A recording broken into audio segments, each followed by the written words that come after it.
ಈಗ ಜಗಳೂರು ತಾಲೂಕಿನ ದೊಣ್ಣೆಹಳ್ಳಿ ನಮ್ಮೆಲ್ಲ ನಾಯಕರ ಜೊತೆ ಹತ್ತಿ ಗಿಡ ಜೋಳ ಬೆಳೆದಿರೋ ಭಾಗದಲ್ಲಿ ಬಂದಿದ್ದೀವಿ. ಇದೆಲ್ಲ ಹತ್ತಿ ಗಿಡ ಸುಮಾರು 4 ರಿಂದ 5 ಅಡಿ ಎತ್ತರವಾಗಿ ಬೆಳಿಬೇಕಾಗಿತ್ತು. ಇನ್ನು 1 ಅಡಿ ಎಲ್ಲ ಇದೆ. ಅಂದರೆ ಇನ್ನು ಮಳೆ ಬಂದ್ರೂ ಕೂಡ ಇದು ಏನು ಉಪಯೋಗ ಆಗದೆ ಇರತಕ್ಕಂಥ ಪರಿಸ್ಥಿತಿ.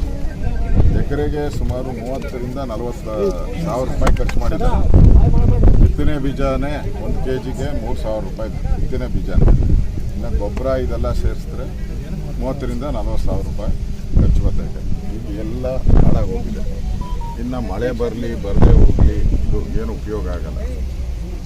ರಾಜ್ಯ ಸರ್ಕಾರ ಕ್ಯಾಬಿನೆಟ್ ರಚನೆ ಮಾಡೋದನ್ನು ಬಿಟ್ಟು ಅಷ್ಟು ಹಳ್ಳಿಗಳ ಕಡೆ ಬಂದು ಹಳ್ಳಿ ರೈತರ ಸಮಸ್ಯೆ ಏನಾಗಿದೆ, ಅವರು ಈಗಾಗಲೇ ಕರ್ನಾಟಕದಲ್ಲಿ ಆತ್ಮಹತ್ಯೆ ಸಂಖ್ಯೆ ಜಾಸ್ತಿ ಆಗಿದೆ. ದೇಶದಲ್ಲೇ 2ನೇ ಸ್ಥಾನದಲ್ಲಿ ಹೋಗ್ಬಿಟ್ಟೋಗಿದೆ.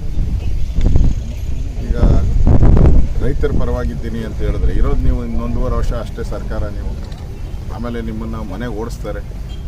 ಓಡ್ಸೋಕ್ಕೆ ಮುಂಚೆನೇ ಇಲ್ಲಿ ಬಂದು ರೈತರ ಸಮಸ್ಯೆಯನ್ನು ಕೇಳಿ ಅವ್ರಿಗೆ ಪರಿಹಾರ ಕೊಟ್ಟು ಒಂದು ಕೇಂದ್ರಕ್ಕೆ ನಿಯೋಗ ತೆಗೆದುಕೊಂಡು ಹೋಗಿ ಕೇಂದ್ರದಿಂದ ಏನು NDRF ಹಣ ಬರಬೇಕು ಅದನ್ನು ಪಡೆಯುವಂಥ ಕೆಲಸ ಮಾಡಿ ಕಾಲಹರಣ ಮಾಡ್ತಾಯಿದ್ದಾರೆ.